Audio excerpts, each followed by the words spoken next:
Magtipon tayo, makisalo sa lamesa ng Diyos. Grasya na'y handa na, magalak at magsaya. Ito na ang araw, gawa ng Panginoon. Mawit ng masaya, purihin ang Diyos. Magtipon tayo, makisalo sa lamesa ng Diyos. Grasya niya'y handa na, magalak at magsaya. Lamesa ng Diyos, magalak at masaya. Sa ngalan ng Ama, ng Anak at ng Espiritu Santo, Amen. sumainyo ang Panginoon. At sumainyo rin. Mga kapatid, bakit ka ba bumangon ngayong araw? Bakit ka pa rin lumalaban? Bakit ka ba nagtsatsaga? Bakit ka walang sawang nagpapagod? Kung wala tayong malalim na dahilan, magsasawa tayo at maliligaw tayo.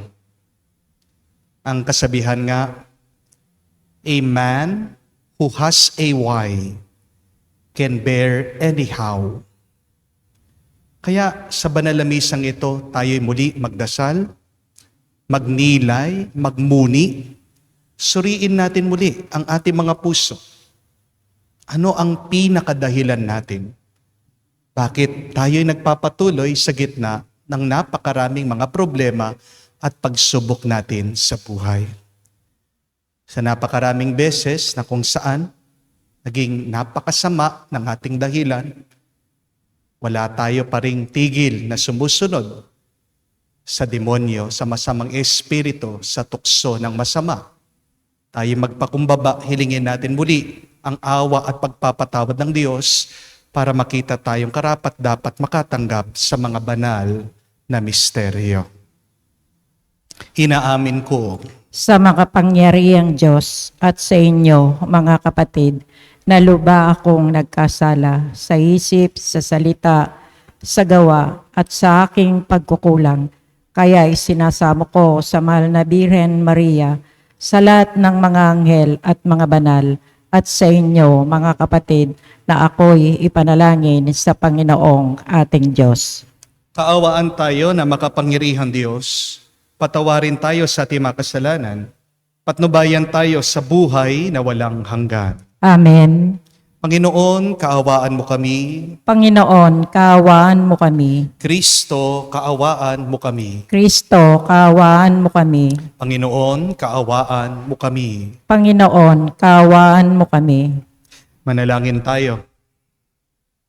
Ama naming makapangyarihan, ang iyong dumadalanging sambayanan ay matapat mo nawang lingapin at subaybayan upang makita namin ang dapat gampanan at para rito'y magkaroon kami ng kakayanan.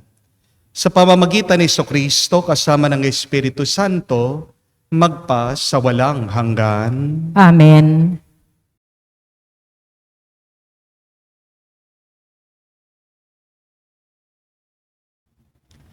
Pagbasa mula sa sulat sa mga Hebreyo.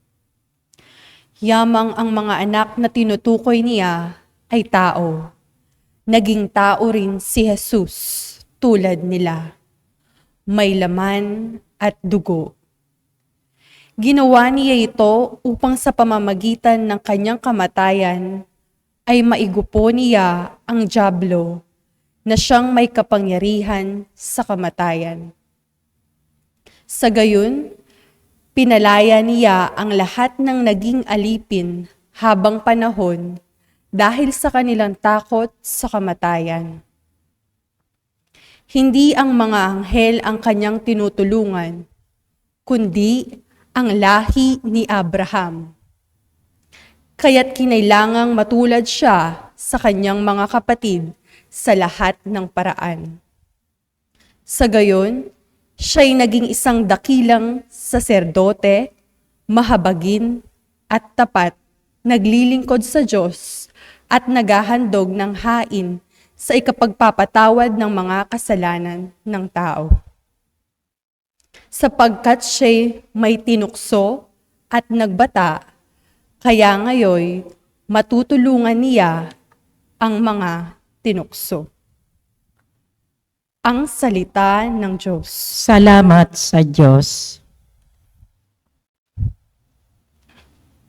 Nasa isip ng may kapal ang tipan niya kailanman. Nasa isip ng may kapal ang tipan niya kailanman. Dapat na ang Diyos, itong Panginoon, ay pasalamatan. Ang kanyang ginawa sa lahat ng bansay dapat ipaalam. Siya ay purihin, suubin ng awit, ating papurihan, ang kahangahangang mga ginawa niya'y dapat na isaysay. Nasa isip ng may kapal ang tipan niya kailanman. Tayo ay magalak, yamang lahat ay tunay na kanya. Ang kanyang pangalan, ang pangalang banal, napakadakila. Lahat ng may nais maglingkod sa poon, dapat na magsaya. Siya ay hanapin at ang kanyang lakas ay siyang asahan. Siya ay hanapin upang mamalagi sa kanyang harapan. Nasa isip ng may kapal ang tipan niya kailanman. Ito'y nasaksihan ng mga alipit anak ni Abraham. Gayon din ang lahat na anak ni Jacob na kanyang hinirang. Ang Panginoong Diyos ay ang Panginoon. Siya ang ating Diyos. Sa kanyang paghatol ay ang nasasaklaw buong sansinukob. Nasa isip ng may kapal ang tipan niya kailanman. Ang tipang pangako'y laging nasa isip niya kailanman. Ang mga pangakong kanyang binitiwan sa lahat ng angkan. Ang tipan ng Diyos ay unang ginawa niya kay Abraham. At may pangako ring ginawa kay Isaac na lingkod na mahal. Nasa isip ng may kapal ang tipan niya kailanman.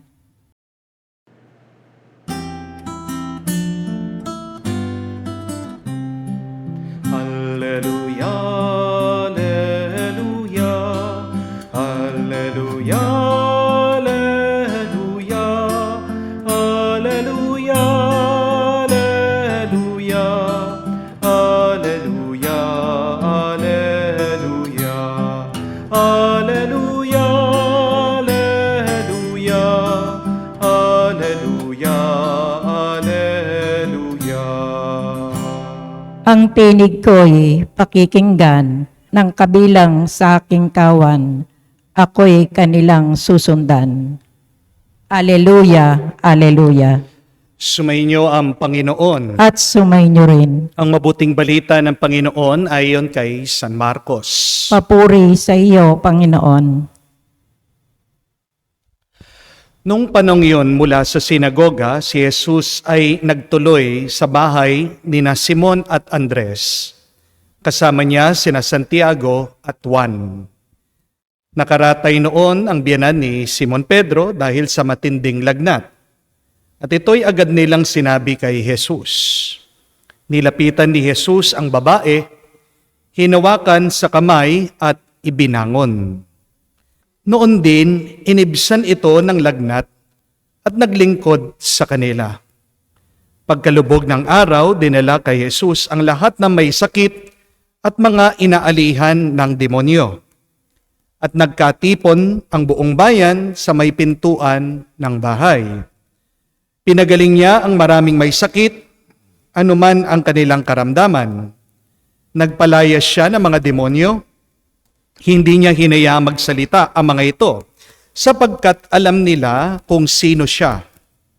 Madaling araw pa'y bumangon na si Jesus at nagtungo sa ilang napuok. at nanalangin. Hinanap siya ni Simon at ng kanya mga kasama. Nang siya'y matagpuan, sinabi nila, "Hinahanap po kayo ng lahat."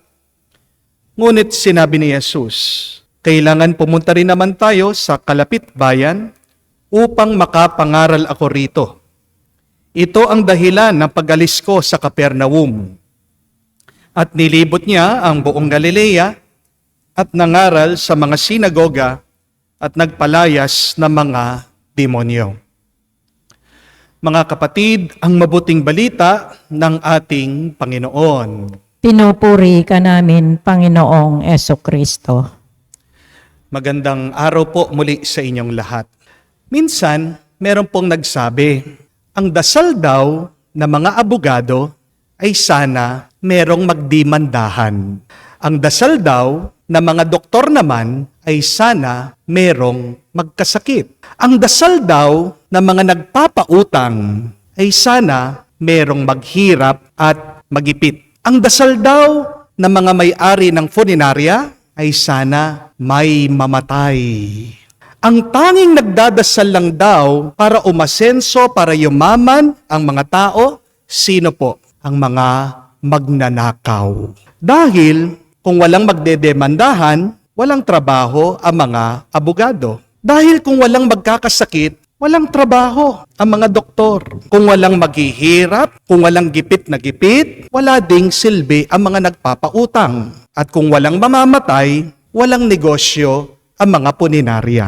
Tanging ang mga magnanakaw lang daw ang nagdadasal para yumaman, umasenso ang ibang tao. Bakit? Kasi para meron silang makuha, meron silang manakaw. Totoo po ba ito? Opo, joke lang naman ito. Pero kung susuriin nyo, kung pagninilayan natin, may kalahating katotohanan ang aking sinabi. Because the reality is, my dear friends, some people profit from the misfortunes of other people. Amen? Tanggapin man natin, hindi. Meron talaga mga tao, pinagkakakitaan nila ang kahirapan ng kanilang mga kapwa. My dear friends, there are two choices in life. You can either choose to live for profit, or second, you can choose to live life for purpose. How do you live your life? For what do you live this life for? For profit or for purpose? Ang tanong, mahalaga yan. Para saan ka nabubuhay? Para saan ka nagpapagod? Para sa pera o para sa pangarap? The Lord Jesus is giving us a very good example in the gospel that we have read today. That life is more than gaining profit. Hindi po ba kayo nagtataka? Balikan nyo ang nabasang ebanghelyo. Bakit napakasipag ng ating Panginoon? Sabi po sa kwento, buong araw daw siya'y nasa sinagoga, nagtuturo. Pagkatapos, nilapit sa kanya ang mga may sakit, pinagaling niya. Ang mga may karamdaman, pinalakas niya. Pati din po yung mga inaalihan ng demonyo, hinarapan niya. Pinaalis niya, in-exercise niya itong mga bad spirits sa mga tao. Wala naman pong bayad ang ating Panginoon. Pinakain lang siya, pinagpahinga lang siya, pinatulog lang siya. Wala naman natanggap na pera si Jesus. Pero, bakit punong-puno siya ng lakas at gana sa kanyang misyon, sa lahat ng kanyang mga ginawa? Kasi malinaw para kay Jesus, ano ang dahilan bakit ginagawa niya yung kanyang ginagawa. Noong hinahanap ni Simon Pedro ang ating Panginoon at nakita niya, siya'y nasa isang ilang na lugar, isang tahimik na puok. Sinabi niya, hinahanap kayo ng mga tao. Anong sinagot niya? Hindi. Kailangan kong umalis, kailangan kong magturo sa ibang lugar dahil ito ang dahilan. Bakit sinugo siya ng Ama? See, my dear friends, that the Lord knows the reason why He is doing the things that He is doing. The Lord was not living for profit, He was living for a purpose. Pwede naman siyang manatili doon sa lugar na yon kasi kailangan siya. Pwede naman siyang manatili doon. Sigurado aalagaan siya, siguradong bubusugin siya. Pero may mas malalim pang dahilan ang ating Panginoon, kaya umalis siya at nagpatuloy siya. Jesus had a deep meaning for living. Ang tanong, tayo kaya, gaano kalalim ang dahilan natin para mabuhay? Be careful, my dear friends, when you live your life only for profit. Because, one, you will use people and you will love things. Ganyan ang ugali ng isang tao na nabubuhay para lang sa pera, para lang sa kayamanan. Gagamitin niyang ibang tao, wala siyang pakialam kahit makasakit siya, kahit mapahiya niyang ibang tao, para lang magkaroon siya ng pera gamit ang ibang tao. People who live because of profit see people as things, and their greatest treasure for them is money, is wealth, is their riches. Pero ano ang sinasabi ng ating Panginoon? Huwag tayong mag-ipon ng pera dito sa mundo dahil lahat ng yan ay mawawala, mananakaw. Store up for yourselves treasure in heaven, where it will not be decayed, where it will not be stolen by robbers. But secondly, be careful when you live your life only for profit, because you will sacrifice the most important things just to get money. Di ba? Ang kasabihan, inuubos natin ang ating kalusugan para lang magkapera. Pero pag tayo'y nagkapera na, inuubos naman natin ang ating mga naipon para manumbalik ang ating kalusugan, para tayo gumaling sa ating mga sakit, para lumakas tayo sa ating mga panghihina. My dear friends, someday, your children, when they grow up, they will never remember how much money you have stored. But your children someday, when they grow up, they will remember only the time and the love that you gave them. Tandaan niyo po yan. Ang pinakamahalagang regalo na maibibigay mo sa iyong pamilya, sa iyong mga anak, ay hindi pera, kung hindi oras. Dahil ang oras at ang panahon, pag nawala, hindi mo na maibabalik yan. Huwag kang masyadong mag-alala tungkol sa pera, kasi ang pera pag nawala, magtrabaho ka lang, magsipag ka lang, maibabalik mo yan. Pagyamanin natin, ingatan natin, paano natin ginagamit ang ating oras at panahon, dahil pag ang oras at panahon ay nawala na, wala na talaga yan. At kahit na, pagkadami-dami mo pa ang iyong pera, tandaan niyo po ito, hindi ka maliligtas ng iyong pera sa kamatayan. Pumunta man po kayo sa sementeryo, maghukay kayo doon sa mga nakalibing. Pag pinagtabi mo yung bungo, yung buto ng mayaman sa mahirap, malalaman mo ba kanino yung buto ng mayaman doon sa mahirap? Di ba ang hirap na i-distinguish, na i-determine? Napakahirap na malaman kanino doon sa buto, doon sa bungo, yung doon sa mayaman, doon sa mahirap. Kasi pag tayo ay nawala na dito sa mundo, pantay-pantay na lang tayo. Amen? Bandang huli, pagkadami-dami man ng pera ng isang tao, hindi niya masusuhulan ang kamatayan. We are reminded today, my dear friends, life is not all about gaining, because in the end, you will lose everything. You will leave behind everything. Wala tayong dadalhin pagkatapos ng buhay natin dito sa mundo. Tanging ang ating mga alaala. Tanging ang ating mga karanasan. Kaya nga, imbis na tayo mag-ipon ng kita, naway, bakit hindi tayo magsumikap na makakita tayo at makaranas na mga magagandang alaala? When you live your life following God's will, when you live your life making God's will the purpose of your life, you will see that your life will become more beautiful and memorable. Hindi ko po alam kung nabalitaan nyo yung last concert ni Gary V. Ang tawag po kay Gary V ay si Mr. Pure Energy. But last December 20, Last year, 2024, nag-concert po si Gary V para po sa kanya, Last Time na Lang. Ang title po ng kanyang concert ay Pure Energy, One More Time. Pero ang malungkot pong kwento at balita, hindi daw po natapos ni Gary V yung kanyang concert. Sa mga nakakaalam sa inyo, si Gary V po ay meron pong sakit na diabetes.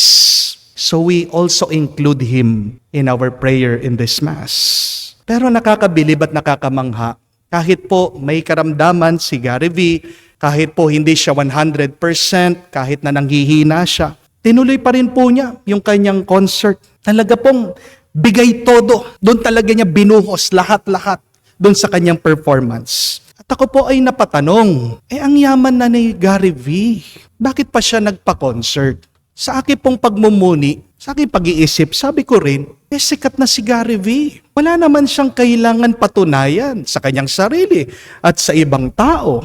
Nagtataka talaga po ako, bakit sa gitna ng kanyang sakit, hirap na hirap siya, talagang tinulak niya yung kanyang sarili para mag-concert. Bakit pa niya kailangan gawin yon?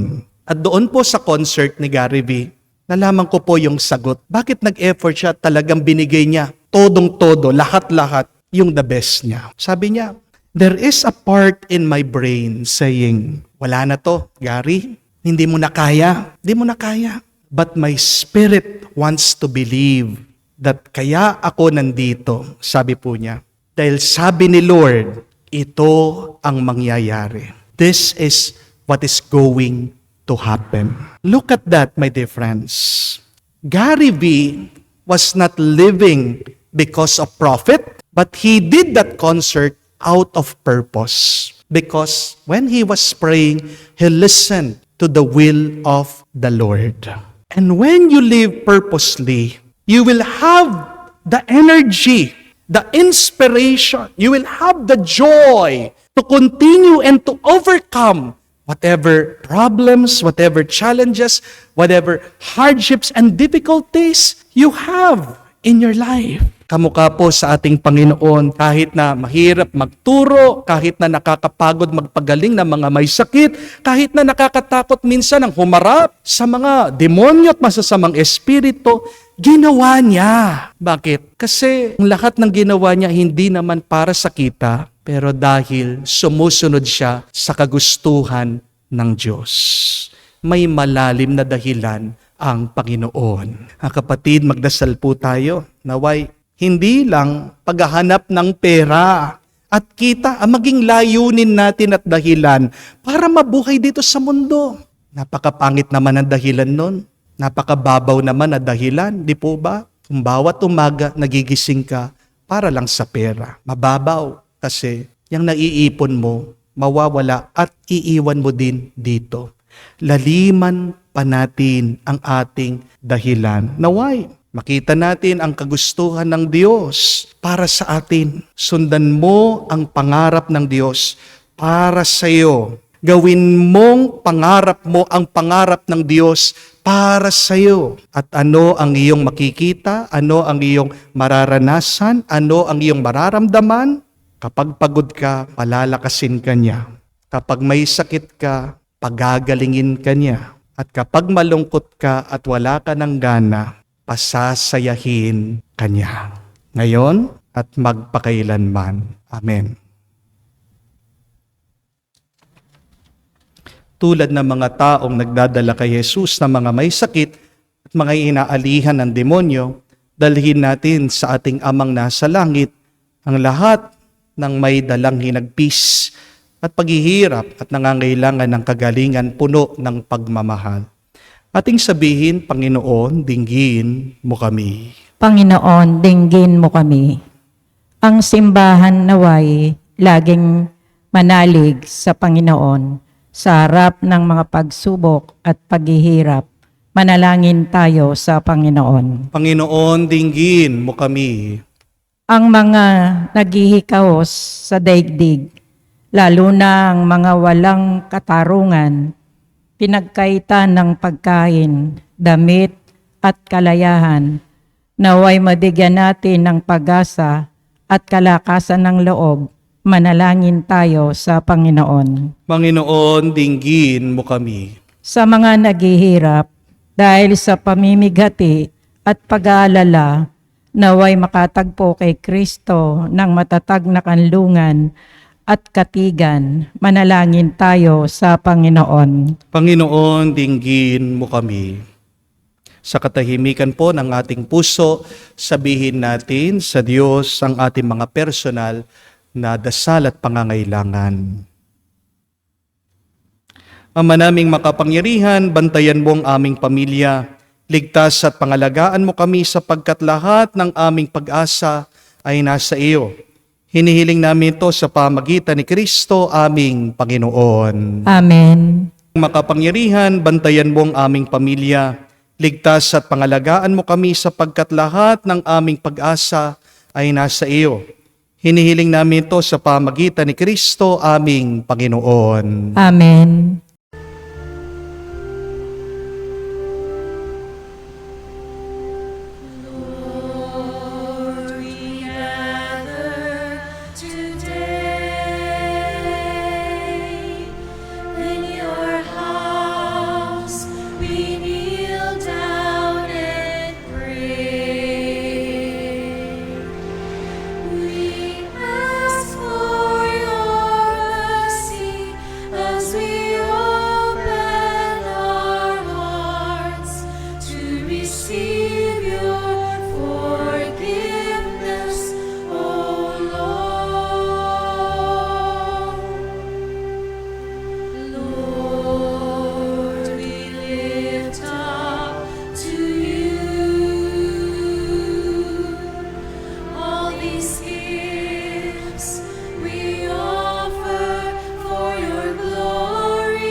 Manalangin kayo mga kapatid para ng ating mga paghahain ay kalugdan ng Diyos amang makapangyarihan. Tanggapin nawa ng Panginoon itong paghahain sa iyong mga kamay sa kapurihan niya at karangalan, sa ating kapakinabangan at sa buong sambayanan niyang banal. Ama naming lumikha, ang paghahaing ito ng iyong sambayanan ay iyong marapating ngayong paunlakan.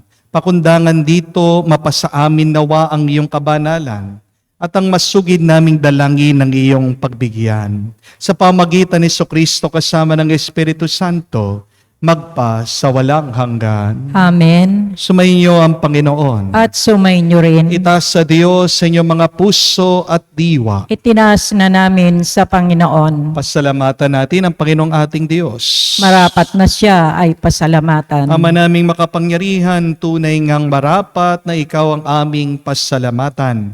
Kinalugod mong likhain ang sanlibutan na iyong pinagbabago at idinarangal sa pamamagitan ng iyong anak na kinalulugdan. Kaya't utang na loob ng iyong mga tinatangi at ng mga banal na kapiling mo lagi ang iyong paggiliw at pagkakandili. Kaya kaisa na manghel na nagsisiawit ng papuri sa iyo, nang walang humpay sa kalangitan kami nagbubunyi sa iyong kadakilaan.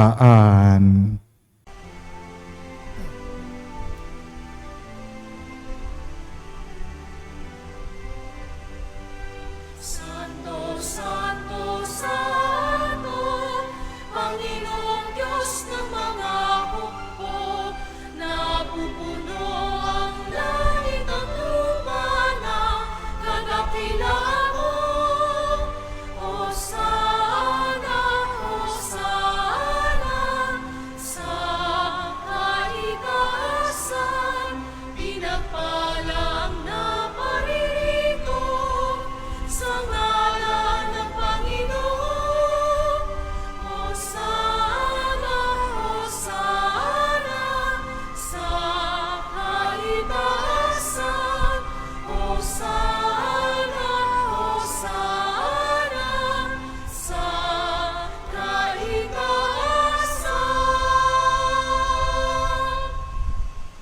Ama naming banal, ikaw ang bukal ng tanang kabanalan, kaya't sa pamagitan ng iyong Espiritu, gawin mong banal ang mga kaloob na ito, upang para sa amin maging katawan at dugo ng aming Panginoong Heso Kristo.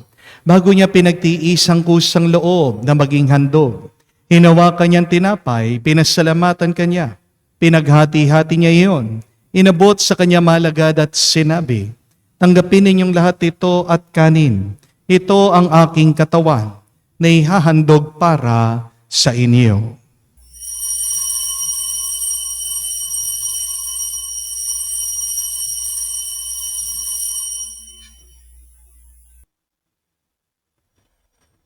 Gayon din naman, matapos ang hapunan, hinawakan niyang kalis, muli kanyang pinasalamatan, inabot niya ang kalis sa kanyang mga alagad at sinabi, tanggapin ninyong lahat ito at inumin. Ito ang kalis ng aking dugo, ng bago at walang hanggang tipan. Ang aking dugo na ibubuhos para sa inyo at para sa lahat. Sa ipagpapatawad ng mga kasalanan, gawin ninyo ito sa pag-alaala sa akin.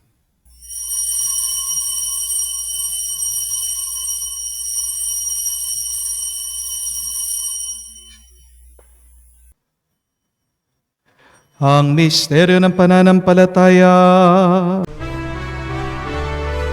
Aming ipinahayag na namatay ang iyong anak, nabuhay bilang Mesiyas at magbabalik sa wakas para mahayag sa lahat. Ama, ginagawa namin ngayon ang pag-alaala sa pagkamatay, muling pagkabuhay ng iyong anak. Kaya tiniyalay namin sa iyong tinapay nagbibigay buhay at ang kalis na nagkakalob ng kaligtasan. Kami nagpapasalamat dahil kami yung minarapat na tumayo sa harap mo para maglingkod sa iyo. Sinasamo namin kami magsalo-salo sa katawan at dugo ni Kristo ay mabuklod sa pagkakaisa sa pamamagitan ng Espiritu Santo. Ama, lingapin mong yung simbahan laganap sa buong daigdig. Puspusin mo kami sa pag-ibig. Kay San Francesco, ang aming Santo Papa, Florentino, aming Arsobispo at ng Tanang Kaparian. Alalahanin mo rin ang aming mga kapatid na nahimlay, may pag-asang sila'y muling mabubuhay. Gayon din naman lahat ng mga pumanaw. Awan mo't sila't patuloyin sa iyong kaliwanagan. Awan mo't pagindapating kaming lahat na makasalo sa iyong buhay na walang wakas. Kaisa na mahal na Birhen Maria, Ina ng Diyos, kaisa ni San Jose, ang kanyang maligayang esposo, kaisa na mga apostol at lahat ng mga banal na namuhay dito sa daigdig na kalugod-lugod sa iyo. May pagdiwang naman namin ang pagpupuri sa kararangal mo sa pamamagitan ng iyong anak, aming Panginoong Heso Kristo. Sa pamamagitan ni Kristo, kasama niya at sa Kanya, ang lahat ng parangal at papuri ay sa iyo, Diyos Ama, makapangyarihan, kasama na Espiritu Santo, magpasawalang hanggan. Amen, Amen. Amen. Sa nakakagaling na utos sa turo ni Jesus sa Panginoon natin at Diyos, ipahayag natin ang lakas loob.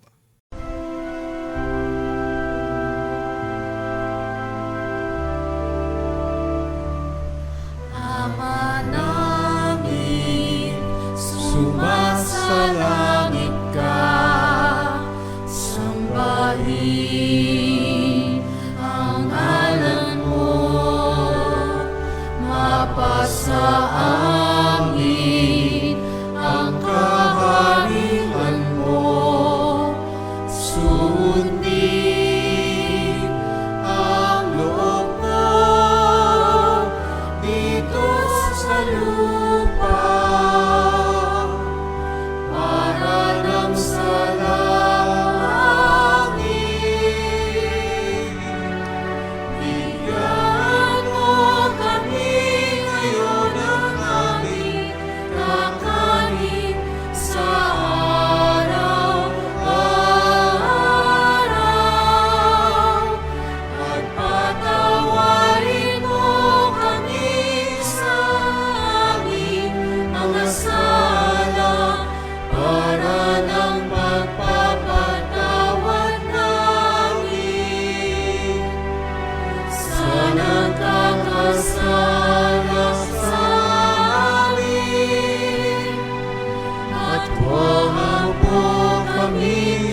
Hinihiling namin kami adya sa lahat na masama, pagkalooban ng kapayapaan araw-araw, ligtas sa kasalanan at ilayo sa lahat ng kapahamakan.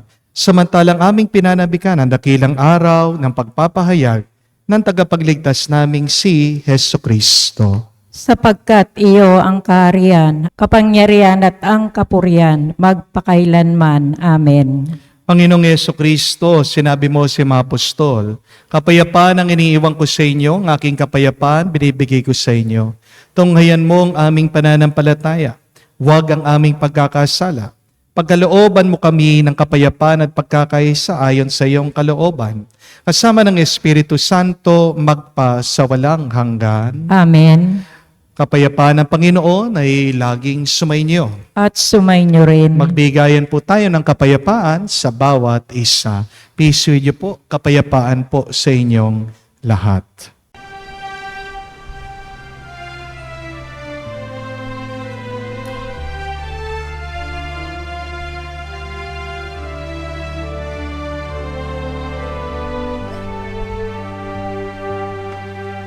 Kordero ng Diyos na nag-aalis ng mga kasalanan ng sanlibutan, maawa ka sa amin. Maawa ka sa amin. Kordero ng Diyos na nag-aalis ng mga kasalanan ng sanlibutan, maawa ka sa amin. Maawa ka sa amin. Kordero ng Diyos na nag-aalis ng mga kasalanan ng sanlibutan, ipagkaloob mo sa amin ang kapayapaan. Mga kapatid, naririto ang ating Panginoong Yesu Kristo, ang Kordero ng Diyos. Siyang nag-aalis sa mga kasalanan ng sanlibutan. Mapalad tayong lumalapit sa piging ng Kordero. Panginoon, hindi ako karapat-dapat na magpatuloy sa iyo, ngunit sa isang salita mo lamang ay gagaling na ako.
Manalangin tayo.